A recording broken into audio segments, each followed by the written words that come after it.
supporting you in your dog parenting journey. The Dynamic Dog Owner with Debbie Potter.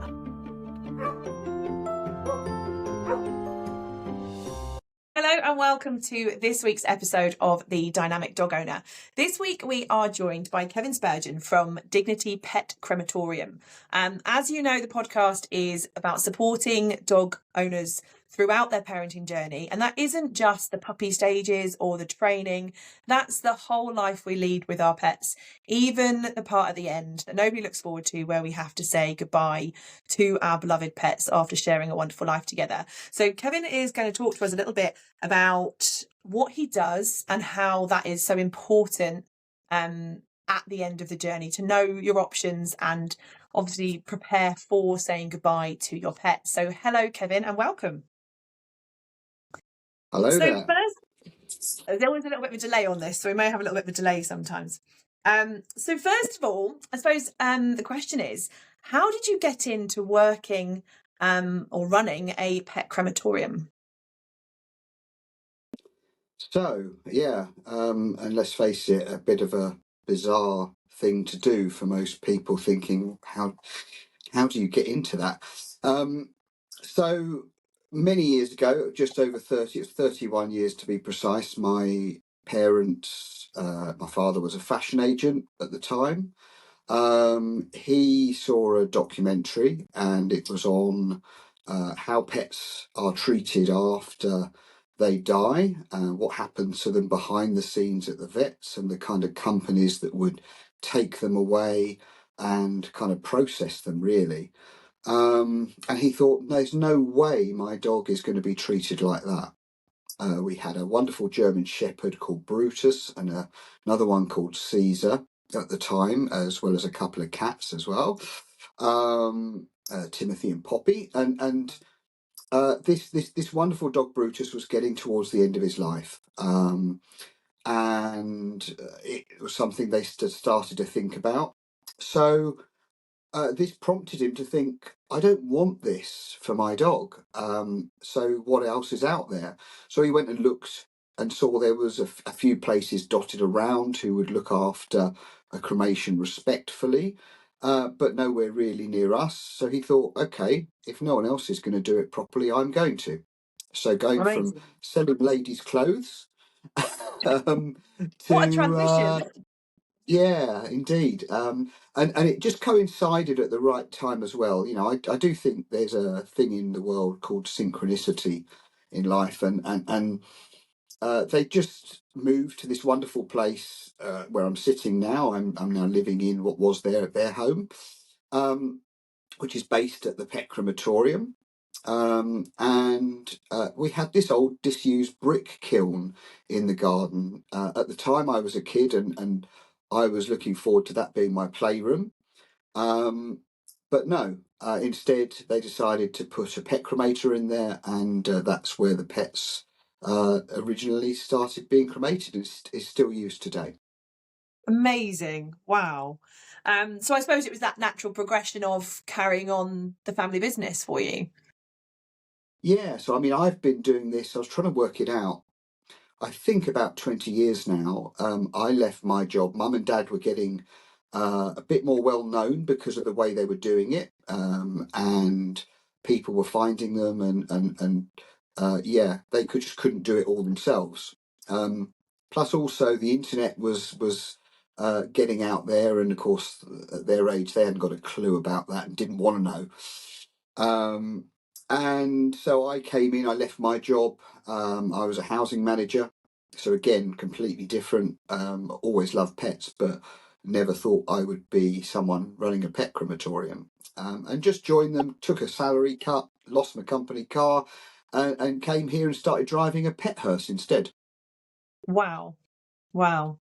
And obviously I heard about you. The reason I know about Dignity is that I saw you on social media. I think it was about 5-6 years ago now. And I thought, oh, that's interesting. Again, my dog was getting to that stage. And I thought, I'm just going to follow their page. Because obviously, as you know, that's where we come across these things. I didn't know what you do exists until I happened to see, say, a social media post or a link somewhere, and then started to find out more about it. And I knew from that moment, I'm using you when I need to. and I did.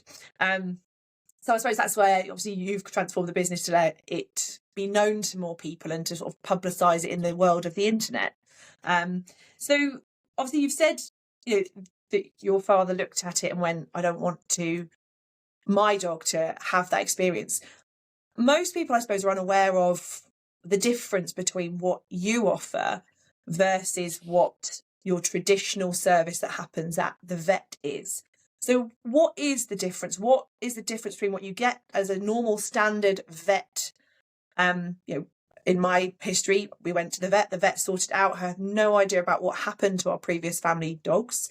I do know what happened to my old Leo, because he came to you. So what is the actual difference? Yeah, great question. Look, I mean, before I go into this, I think it's important to understand that 31 years has gone by. This probably, what goes on behind the scenes at the vets hasn't actually changed much in 31 years in terms of the standard company that comes round in a long wheelbase van once or twice a week, subject to how big the vets is. They will load pets from their freezers, chest freezers. They call it cold storage, but the reality is most vets haven't got the space to have a cool room or mortuary. They have a chest freezer in a shed or in their main building if they've got space. So the pets are taken out. They're in two different kinds of bags. You've got one kind of bag which has a label on the outside where they get the ashes back, and you have another one which is for mass cremation.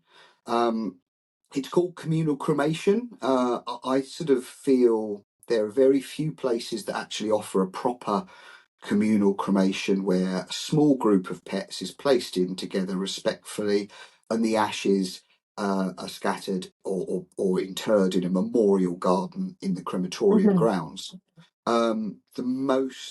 What mainly happens with mass cremation is huge amounts of animals are basically processed, mass cremated, and then they are landfilled into either a site that might be on the crematorium grounds, or it might be off site at a licensed premises that can take those ashes, and that can be a landfill site. Wow. So it's like, I guess, and this follows through, right, with what we do, and that kind of normal way of doing it, because the thing that struck my father and certainly me still today is the lack of respect that goes on. And you know what? The vet nurses and the vets don't like it either. So it's Right. not like they're kind of complicit in it all. It's just that's what they have to work with. So when vets find us, and the industry, the veterinary industry has corporatized in the last, I don't know what it is now, 15, 20 years or something. When corporates were allowed to buy vets, you've gone from lots of independent vets to there being like a domination by about four big companies owning sort of 600 to 800 vets across the Wow. country. So it's gone from being like almost like an annoyance to them, of like, if no one asked for an individual cremation, they wouldn't ask the question. It would just be like, okay, they haven't asked, so they'll go for communal or mass cremation. And then you've got what's happened now, which is it's become monetized. So the big kind of corporate cremation companies, some of which now are owned by vets, will offer like a cheap price, like £50 to the vet, and Hmm. then the vet charges what they want to the client. So, if you were a vet, you're basically being offered a massive carrot to go, look, you can sell this company's services for, I've seen it as much as £450 in some London Wow. vets. So you're making £400 for arranging that pet to be collected by the company that's coming anyway every week.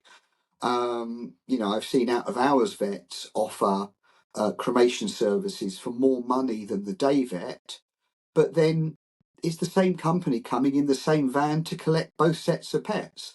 So, for me, that doesn't sit well. My Mm. mum and dad started this because of ethics, and the ethics of dignity is something that I feel is really important, that we continue to be a shining light in terms of doing the right thing, which is one of our values, on making sure pets are looked after, clients are given a choice, and literally you can come here and bespoke the service to your needs. So I guess flipping it from that kind of long wheelbase body bag kind of view, the way we do it is you phone us, or the vet phones us and says, there's this pet sadly who's passed away.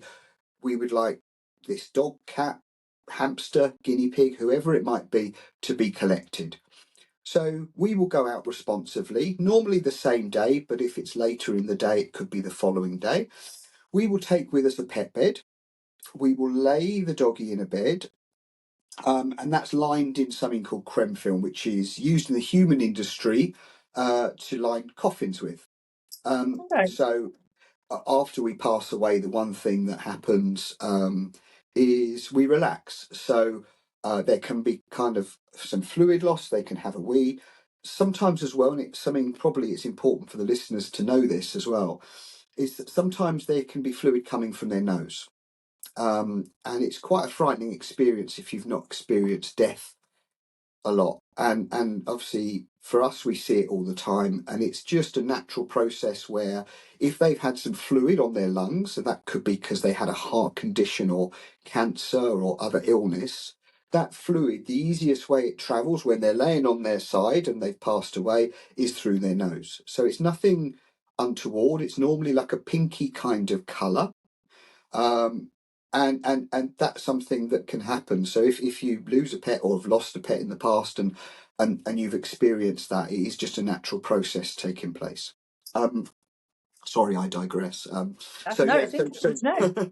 yeah, it's something that I say frightens a lot of people, and when people Mm, bring their pet to us, sometimes the movement in the car can cause it to happen when it hadn't happened at of home. course, yeah. So it becomes a bit of a shock for them. So yeah, so we're based on sort of looking after that pet respectfully, which falls beautifully in line with what the majority of veterinary staff want for their own pets, and for the clients that they've helped for like 10, 15 years.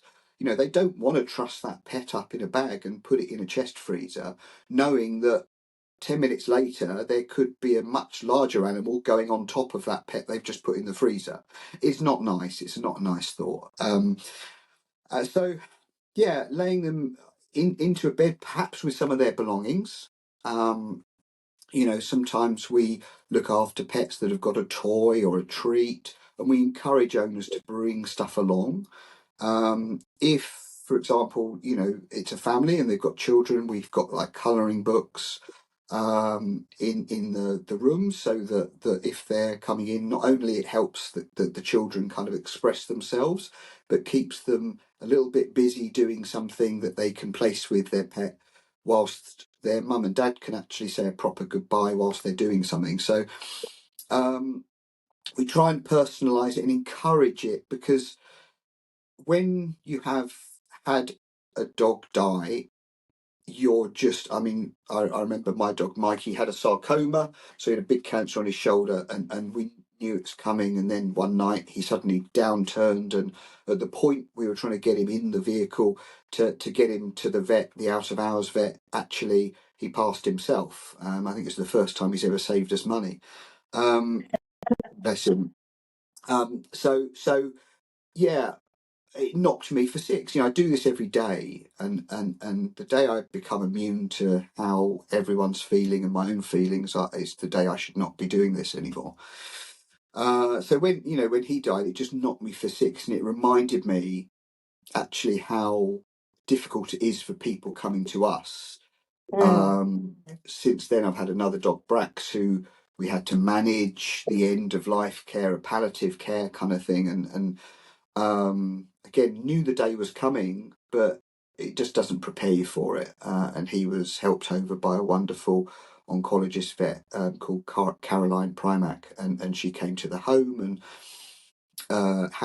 we had him put to sleep at home, and that encouraged me to put in a directory. So we now have like an online home Oh, amazing. euthanasia directory, yeah, on the website. So a lot of people don't want their pet put to sleep at the vet's ideally. It's a traumatic experience going into that vet knowing what's going to Yes, of happen. course. Vets are stretched more than ever before with their time and staffing. And I know the whole world is like understaffed at the moment for a number of reasons, but especially in the UK with vets, they've really struggled since COVID, where a lot of foreign vets went back home and didn't come back afterwards, Yeah. and so getting out to people's homes has been really difficult. So we work with a number of specialist home euthanasia vets, who literally that's all they do. And they go out to people's homes and carry out that put to sleep, in the comfort and quietness of the garden or the home, wherever. And then either the owner or the vet brings them to us, or we go and collect the pet from the people's home. And developing on from that, next year, I'm actually bringing in, hopefully, if we can afford to do it, like a garden pod. So Okay. the idea being that sometimes people don't want them, their dog put to sleep at home.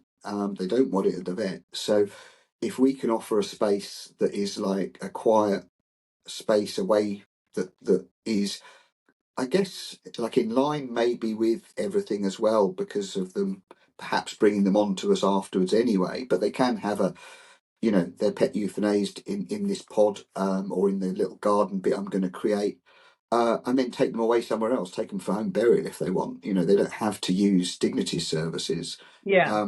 but it just offers that third kind of option that really isn't out there, where people can have that kind of neutral space. Mm. Because a lot of people don't want to go back. I think there's an attrition rate, right, of 19% of people not going back to their vet after they've had their pet put to sleep at that vet. I can understand that. It brings back lots of memories. It's a difficult Yeah, first visit back. Yeah. exactly. Yeah, so it's like, and again, people when their pets are put to sleep at home, they know the spot, and Mm. that can be kind of almost, it can be a massive comfort, but equally it can be too hard for people, and they just, they don't want to live there anymore. Um, Yeah. I think we when we've spoken before, I mentioned we offer a home exhumation Yeah. service. So when people's pets have been buried at home, again in their grief, people like, I don't want them to be taken away somewhere.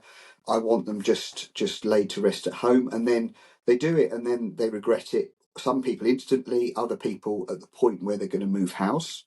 So we come in and we uplift the remains respectfully and cremate them, and then they take them off wherever they're going next. So yeah, there's a lot more to it than meets the eye of just, okay, Absolutely. we cremate pets and give ashes back. There's so much more to it. There's a whole service, and I remember obviously you spoke about that you can leave something with you. I remember when obviously I knew I was losing my dog, and I rang up and sort of said what's the process, being told that we could put things with him and send things with him on his journey was wonderful.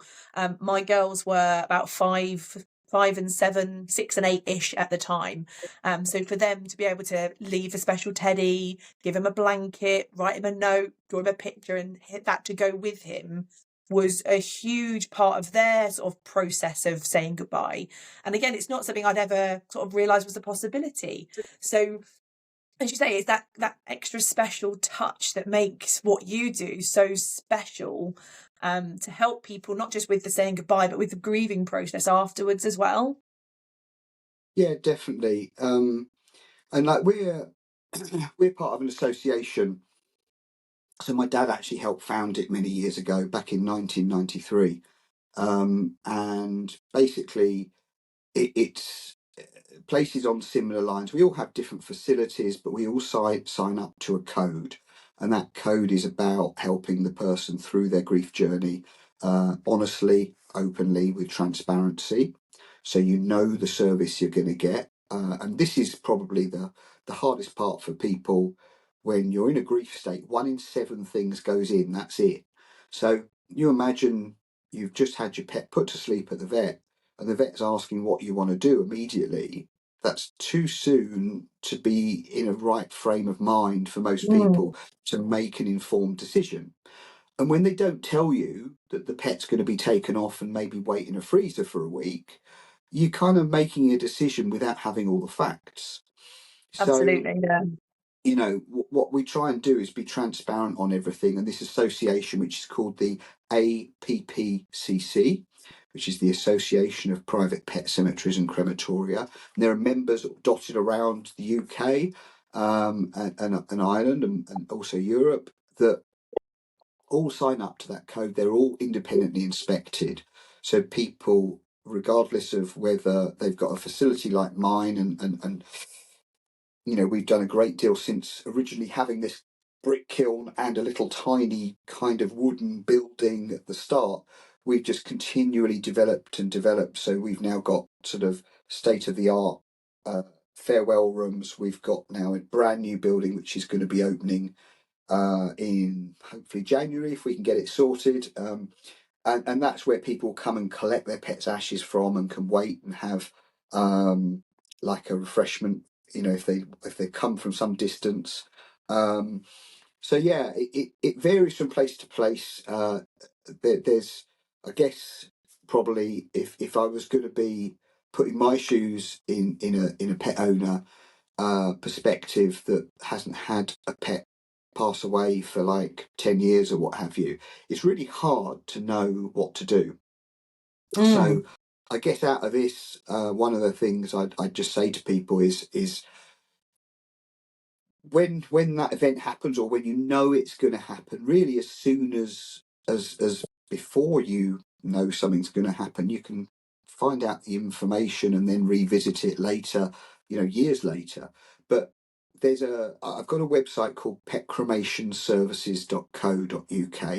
It's a separate website that gives people advice on what questions to ask, what the pitfalls are, you know, so that you can opt out if you want of that vet's service. You can stay with them. It might be the best service that's out there that they offer. But if you find out, you know, just asking, you know, who owns the company, because as I say, more often than not, it's actually owned by a veterinary company. And I'm not saying that that means they're going to be awful, but they operate to a certain way because of the scale of their operation. So, you know, finding out how my pet's going to be stored, how they're going to be transported, how they're going to be cremated, how are they identified? All these kind of things are simple questions that you don't think of when your loved one's just died. Of Because course. it's just too much, you know. So I don't know, in your situation, how far ahead did you think? Well, I researched it. As soon as I saw your social media posts pop up, I was like, oh, I'm going to look into that. And I did the research probably a good. I mean, he was 15, just shy of his 15th birthday. So we knew the end was nigh. You know, we knew he wasn't going to continue forever. So I think it was really a couple of years before we lost him. And I researched it. I looked at it. I was like, without a doubt, that's where I'm going. So I knew at the time, you know, when we knew it was happening, I think it was about 3 days before, I was like, right, I'm going to ring them up, I'm going to find out what happens, and I'm going to get it sorted. But I already had the knowledge and the awareness, so I wasn't doing it from a grief perspective. And I'm quite a organizer, so my way of coping with things like grief is let's get organized. So for me, it was, I know what I want. I didn't know down to the nitty gritty, but I knew that I was not going to use my vets. I knew I was going to use your services. And then a couple of days before, I could arrange it all. We hadn't said goodbye yet, but we were about to. It was booked in. We were booked in advance. We knew what we wanted. We ordered everything we wanted. We asked for all the paw prints and what urn we were going to have. So all of that was prepared so that I could go into, obviously going into the vets and having him put to sleep, knowing what was happening afterwards. And that for me meant that it wasn't I'm responding now, I'm grieving. It was, I've prepared for it, everything's in place. And that helped me feel more in control. But I say, if you don't know about it in advance, you just wouldn't know to do that. You don't know it's an option. And I think most people don't know it's an option. That's right. I mean, look, it's always been, even if you look at the human industry, right? It's always been a taboo subject, death. We don't want to think about it. I mean, who does? But yeah, it doesn't hasten your death any quicker, or that of your loved ones or your dogs, to think about it and have a plan. So yeah, so that website is like there to help people just think about it. And obviously, Dignity is there for that purpose, to help families. And I think the thing that we probably forget as well, and thinking back to Brax, when we discovered he had cancer, you actually start grieving at the point of hearing some really bad news. Absolutely, yeah. So, and you don't realise it at the time, because everyone thinks about grief being after the event.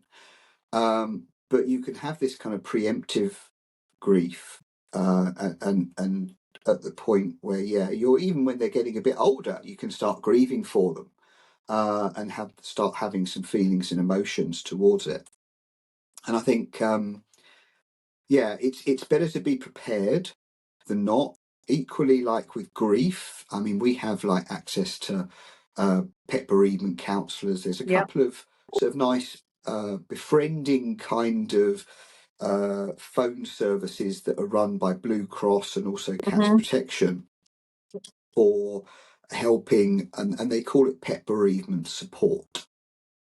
And I think it's an important distinction to make, because some people do need more help processing the death of their pet, and whereas we can try and support, the vets can try and support, and say there's these bereavement lines that can kind of give access to someone who they can talk to and not have to be judged like family and friends sometimes can judge you, and try and help by saying some like niceties, but actually don't end up. And you get, then the other flip side of the coin, you get, let's say, like a aunt or uncle or whoever who's never had a pet, doesn't They don't understand the understand.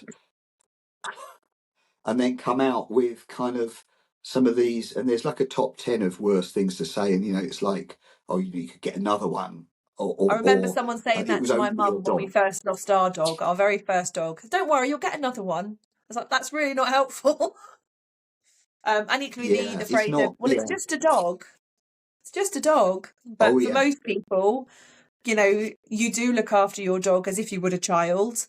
And they are a huge part of your life. Even the family members that maybe tolerate having a dog, they are still a huge part of your family and a huge part of your life. And I think you're right, in sort of today's society, a lot of people, especially if they haven't had dogs, would say, well, I don't know what the fuss is, it's just a pet. So there's a lot of barriers when it comes to grief around animals and losing pets, for sure. Yeah, I mean, you think about lockdown, right, and the amount of people who got dogs who probably wouldn't have ever done so. I know it's caused its own issues, but equally, do you know, I know several people who have opened their eyes now, and the fear they may have had, um, of dogs, and then they've got one themselves, and it's just transformed their lives. And yeah, they're never just a dog or just a cat. We help, some of the listeners may know the name Endel, who was named Dog of the Millennium, and this wonderful dog was owned by a chap called Alan Parton, who's an amazing man in his own right. He started Hounds for Heroes, placing assistance dogs with ex-service personnel, and he himself was in the Royal Navy, and he was at the point, and he's got a best-selling book. I think they may even be talking about doing a film as well.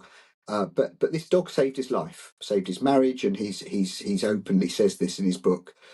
Having met Alan a few times, and sadly him having brought Endel to us, and also his other family pets as well. I mean, he's an inspiration, but how can anyone imagine the bond that he has had with this dog who has literally saved his life? Mm.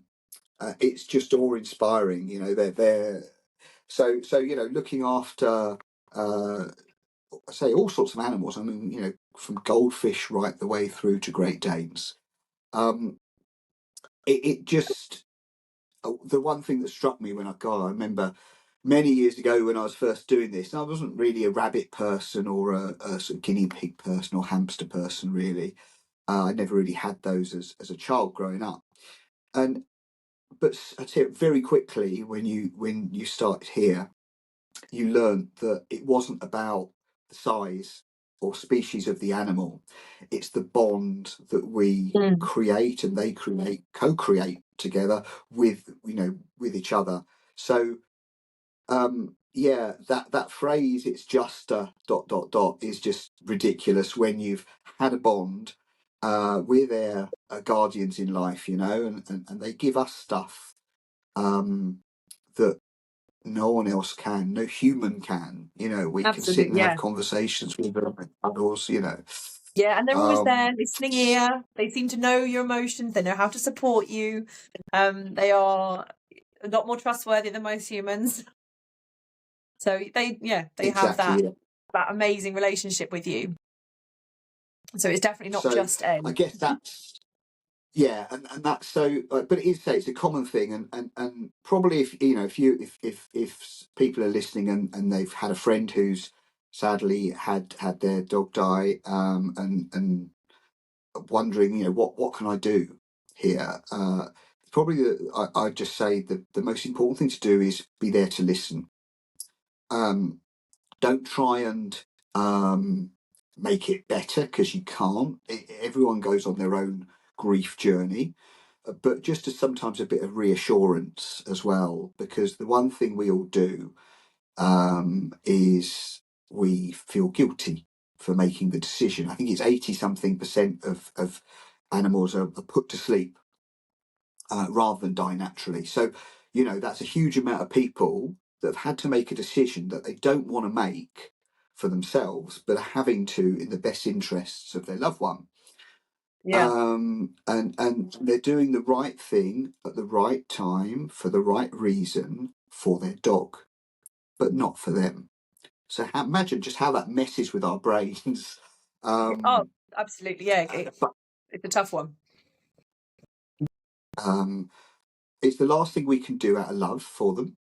But just having someone be able to give a bit of reassurance that actually you're doing the unselfish thing. You're doing the thing that a good pet parent would do, which is you're being unselfish and making that decision to help them over when that time is the best time for them. Of course, we all crucify ourselves over when is the best time.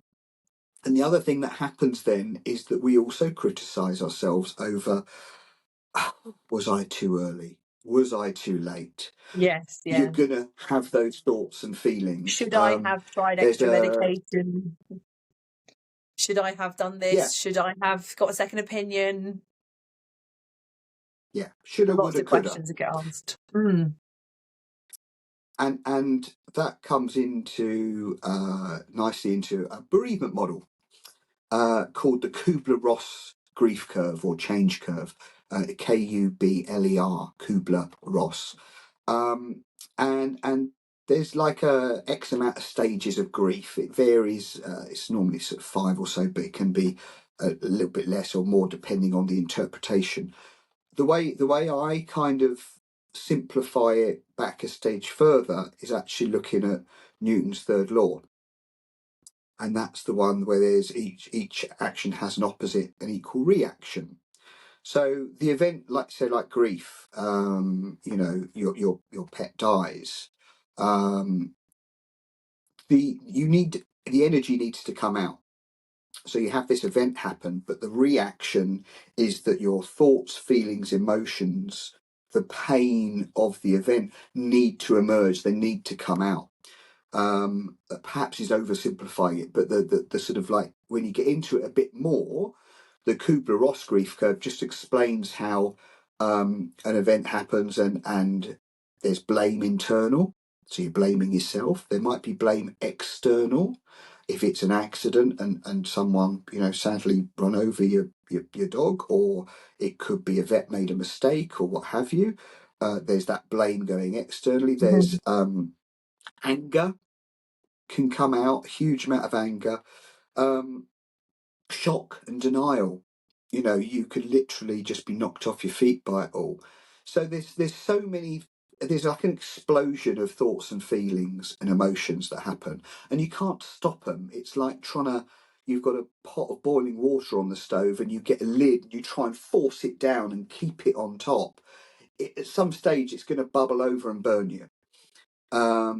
So I guess if I was going to offer a piece of advice today, it would be just take the lid off. So when these events happen, and as I say, it can be like when you hear the piece of bad news that means, sadly, there's going to be an end of life situation happening.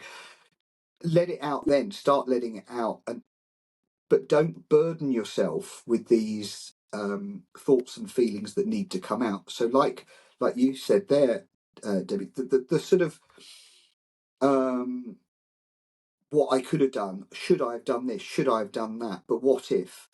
All those things happen, that needs to come out, but it doesn't mean they're real thoughts and feelings that you need to hold on to, that you are responsible for this and you are responsible for that.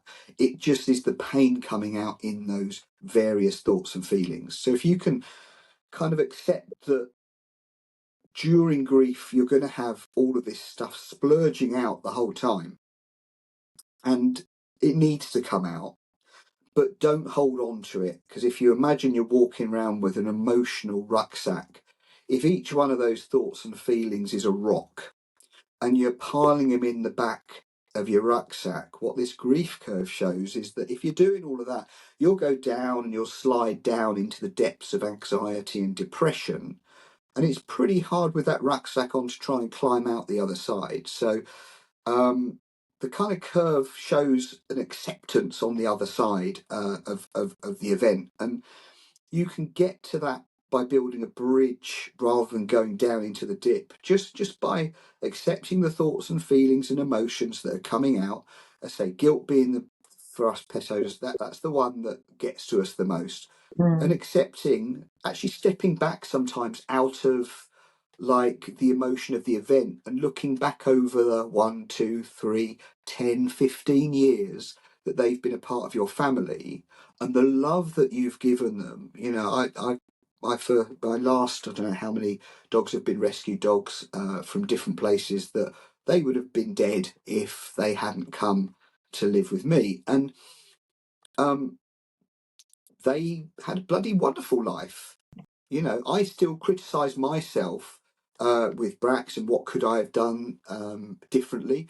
But then actually, when I think at the time, he came from Greece and his entire pack of dogs that he was with, stray dogs, were poisoned. He was the only one that survived that poisoning. And he was picked up, he was being like stones thrown at him and stuff by the people out there, and he was sort of going out at night to try and find a bit of food and stuff. Anyway, he was lucky enough to get picked up on a neutering scheme, and they neutered him, went to take him back out to release him, and he just sat in the car apparently and didn't want to move.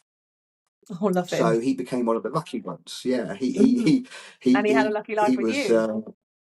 well, I think he did land on his feet pretty well, you know. And he gave so much to us, but equally, you know, I know we gave him a lot. So I guess getting back to that whole grief curve thing, if you can look at it and step yourself out of that event where all those emotions are coming from, that can be quite negative emotions erupting, step yourself back out and think, well, that time that they had with us, how lucky are we, but how lucky are they? So how lucky are both parties to have had that relationship? And it kind of steps you out of that, as I say, spiral that you can go down. Accept those other emotions that are going to come up. They need to. The pain needs to come out. Get over to the other side of acceptance. That grief will still be with you. The pain of losing them is with us till the day we die. Oh, It without a changes, doubt, yes. And even now, and years later, you can still well up thinking about them because they were so incredible. It doesn't matter how long ago it was, you still, if you stop and think about them, I don't know about you, but I still think, oh goodness, and start, getting a little bit teary, thinking they were so wonderful, and we had a lovely life together. And I suppose that kind of ties in with with your service, that you did the right thing at the end and did the best thing for them, and they had the best care. So it all kind of comes back to that. yeah, you're right. It's the other thing is, right, is we lose control of a situation because we don't want to make that decision. Mm. And or it could be like a horrible accident, that tragic accident that happens or anything, but we lose control of the situation. So part of when we were starting this up and mum and dad were like creating what they were trying to do here, respect was a huge thing. Responsiveness was really important as well, because leaving a pet for a week in a freezer somewhere, no one wants to think of their pet there. So we always make a courtesy call or text to the client when their pets arrive with us, so they know they're in our Yes. Yeah. care. That just helps.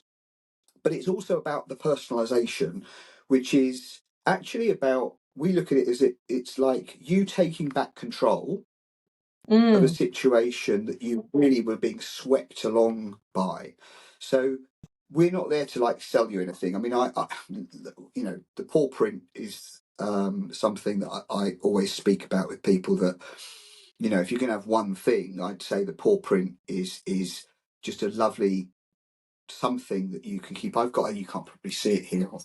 I know we're people can are listening, but I've got for anyone that's on YouTube or whatever, I'm just holding up my little medallion.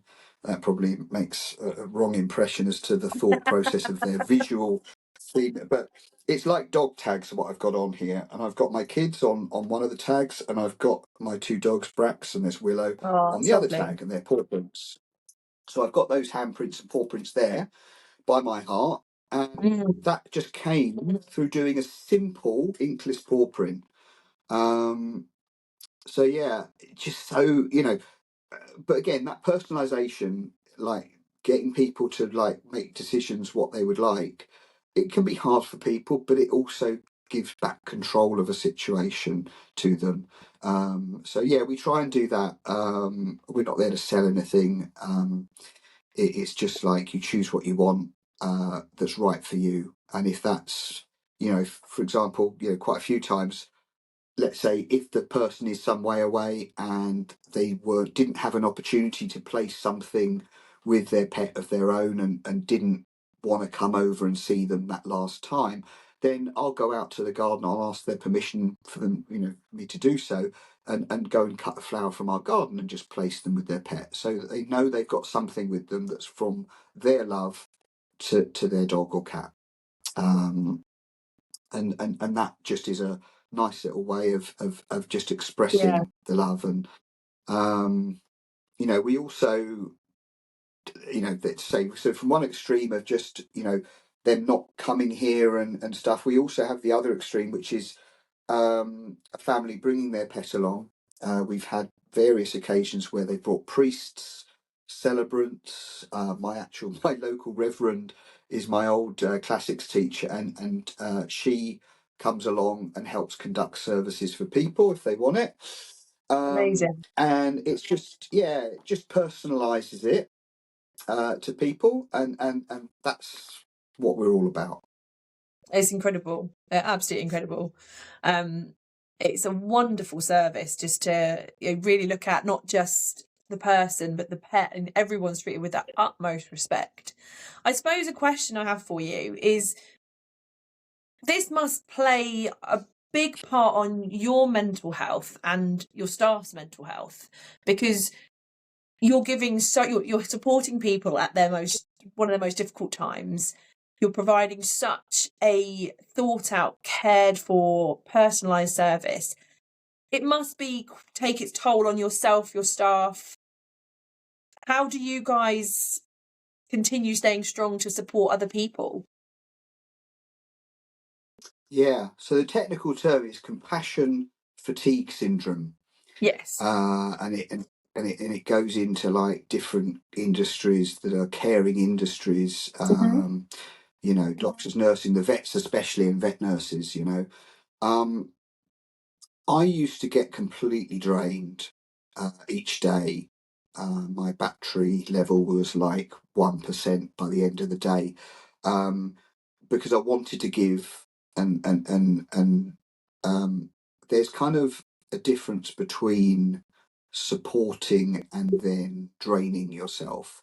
So one of the things we help the team with, and I had to learn, is you can be there to support and reassure someone through their grief journey without completely draining yourself. That's easier said than done, I can imagine.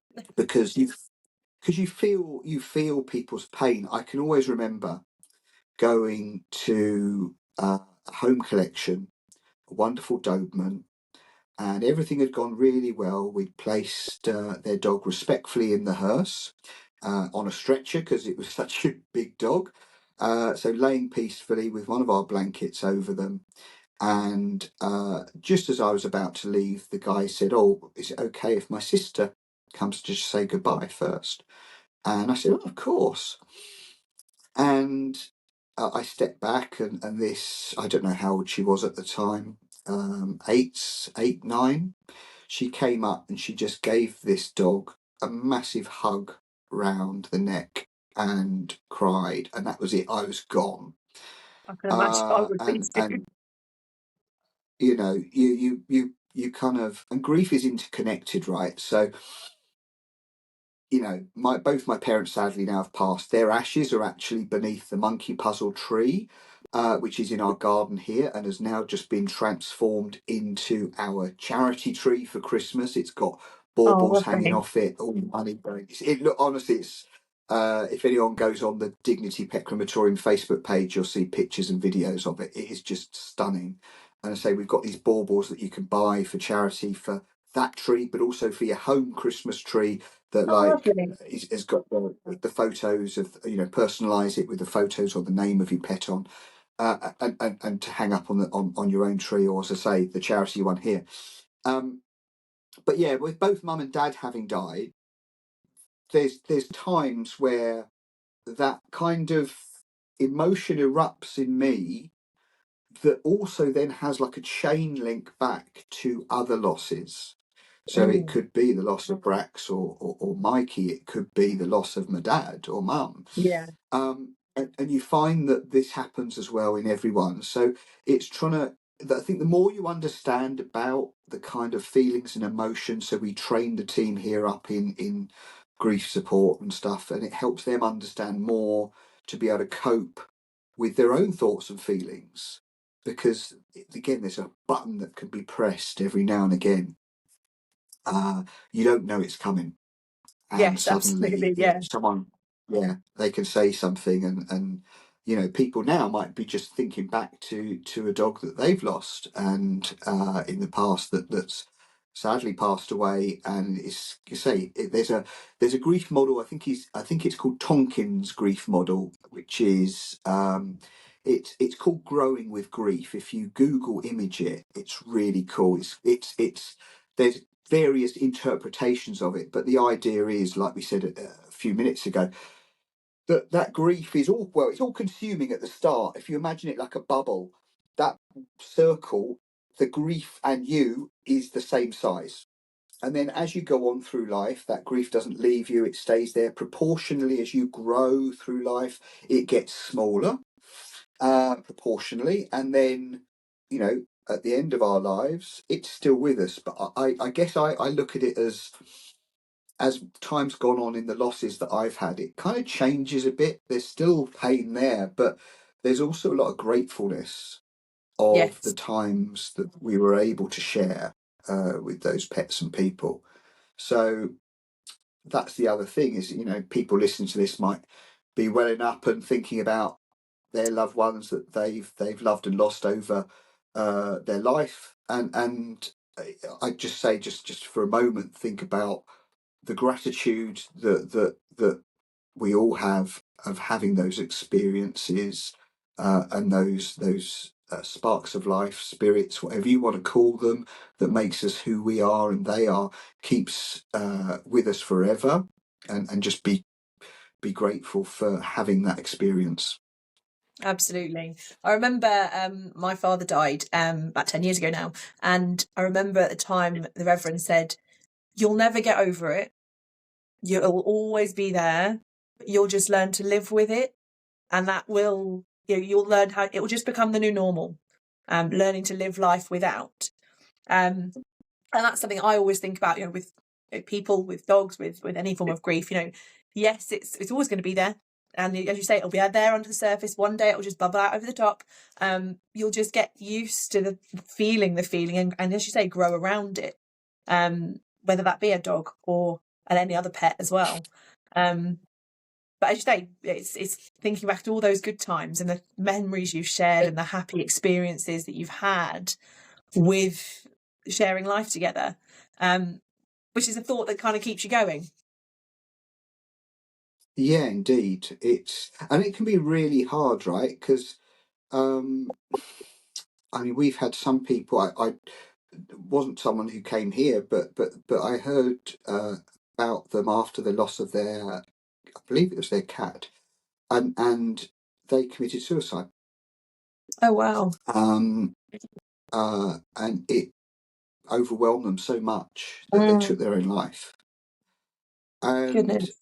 so so I guess the other thing, right, is we've got to think about those around us and how it could affect them, and be there for them, and if need be, and I do like a bereavement talk to vet staff, so I go out there, to their practices and do like a CPD lunch and learn kind of thing, so it just gives them a bit more of a toolkit to deal with stuff. And one of the things is making sure that they can signpost to potentially police if they feel someone's going to do harm to themselves. Mm, They've got to look for that safeguarding. And again, with our families and friends, when people had a loss, sometimes it's a little while after, because you can have all this big furore of stuff going on just after the death, but then it can be a month, 2 months after, where everything's gone quiet. Everyone's gone back to juggling all the things they've having to juggle in their lives, and it becomes a very lonely place. Um, some people obviously will go out there and find another special soul to bring into their lives. Other people, it's getting to the point where they feel they can't do that, for whatever reason. Could be age, could be lifestyle, it could be, circumstances where they live. changing. Yeah. Yeah. And then that creates an incredible void. So it's really good if you know people who've had a loss, just to check in with them, and give them just a little bit of your time, to support them. I say that could just be a listening ear. You don't have to try and bring a massive sticky plaster with you and trying to like cover the wound up.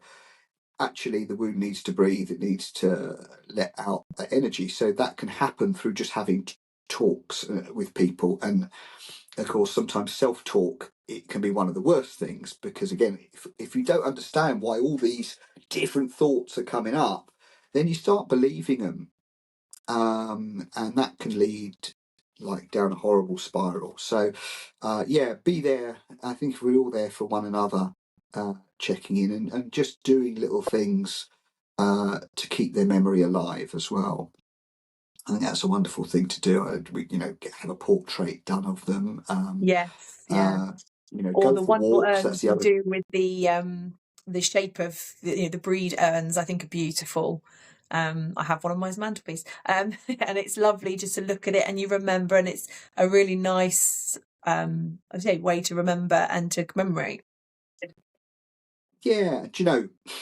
Actually, most people I don't know, how many households there are around the country that have had dogs and who've passed away and still got the ashes. I would say the majority of people do. A lot of people go, do you know what? I'm going to go and take those ashes and scatter them in a favourite walk, and then end Nice. up 10 years later still having them. Um, some people go and do that.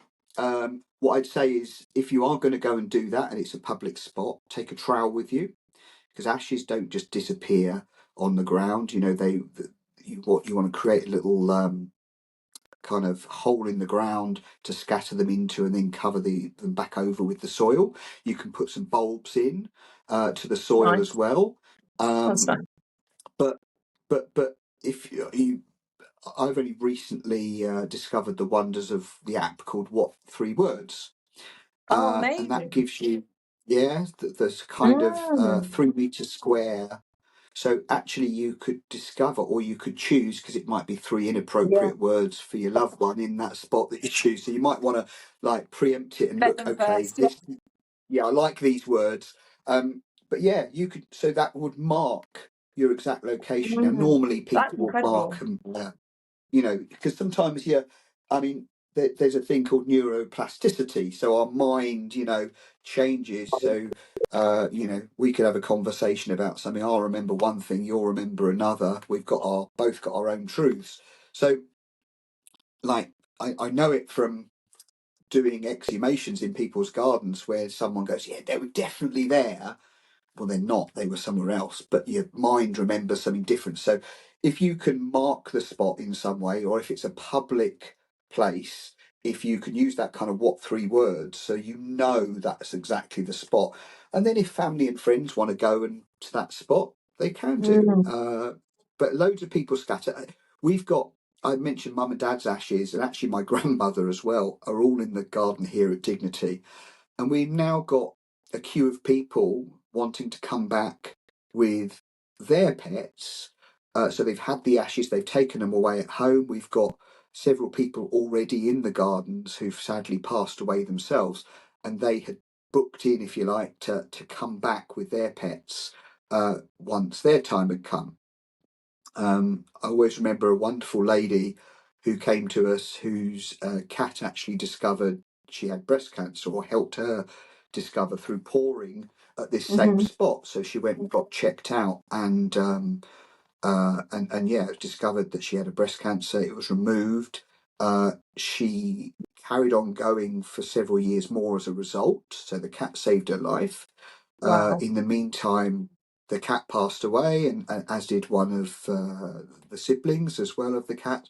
But then sadly, she knew it'd become terminal, and she came and chose her spot in our woodland. She went after she passed away. Her and her two cats beside her have got memorials up there. And then only a year or so ago, her last cat who survived her, she'd already put like something in place, sort of veterinary payments and bills and stuff, and her wishes for those ashes to come here. So her third cat joined her and her other cats in our woodland a couple of years ago. So you can have, people are doing that now as well. It does. I don't really fully understand it myself. I know it provides me with comfort, kind of Mm. having the ashes. Everyone, different horses for different courses. So some people it's just too much for them, but other people, and it seems a lot of people, in my experience, actually it really gives them great comfort to have the ashes with them. We've got a memorial walkway, and we've got niches in the walkway where you can place ashes. The dog I spoke about earlier, Mikey, his ashes are still sitting in there. I know where they're going to go. I know where I want them to go, but I don't know. It just feels a comfort for me for them to be there. So I think probably out of this, the other thing to say is, do you know what? Do what's right for you in all these situations. Mm. There's no right or So wrong. if it is no, if it is to bury him at home, bury him at home. If it is to have kind of like a cremation through a company that you choose yourself, and that be individual, fine. If it's that you don't place significance on their body, and you're happy for them to go down that route of a communal cremation, go with that. Do what's right for you. We've provided through Dignity one kind of way of doing it respectfully and personalising it, and we even have people come here to attend the cremation, so you can actually be present as your dog's placed into the chamber. So we sort of give all that, but it doesn't mean that that's what you want. So if you want something different, go and do the thing that's right for you. Absolutely. There's we talk about it with dog training as well. It's about what's right for you at that moment, and your service is brilliant. And some people would go, it's not for me, but it's an option, which is the main thing. You've got the option to choose the commercials, the individual, or to have a very bespoke service with you, and that's the main thing that you're providing. That's that option so that people who want to can choose. And I think that is empowering in itself, that people have got that option, because there's nothing worse than having only one choice and having to do it if that doesn't sit right with you. So at least, and obviously from your websites and all the different information you've given today, at least people can go and research it and find out what the right option for them is. And that's the important part, to have the options. As you say, knowledge is power. To have the options, know what's available, and to then be able to make an educated choice. Completely agree. It comes back to Consumer Protection Act, which is there for us in anything, buying a washing machine, buying a cremation service. You need to know what it is. You need to know the facts that would lead you to a different service if you knew about them. So whereas say a lot of the time the information isn't put out there, that would be stuff that would perhaps put you off that service. We literally go from point one to point 100 on our service online, explaining exactly the working practices we have here, so that if it's not for you, that's not what you want, that's fine. There'll be something else out there for you. But not knowing and then finding out afterwards what actually happened is devastating. So I think it's really important for people to, make an informed choice, not be rushed as well. If people understand that their pet would potentially be put into, depending on what their vet has as storage, some form of cold storage, whether it be a chest freezer. Some of the bigger referral vets now do actually have walk-in cool rooms, and that's what we have at Dignity. So they could be kept for a couple of days to allow the fog to clear, to allow you to look into the different places and make an informed decision. And that's really Yeah, important. amazing. So this has been absolutely wonderful speaking to you. It's been so informative, and we've touched on so many different topics and areas around obviously losing a pet and the services you offer. Hopefully the listeners have found it enlightening, and hopefully given some more choices and options for when that time does come for them. All of the links that you've mentioned, we will pop in the show notes so that people can have a little look and click on any links they wish to.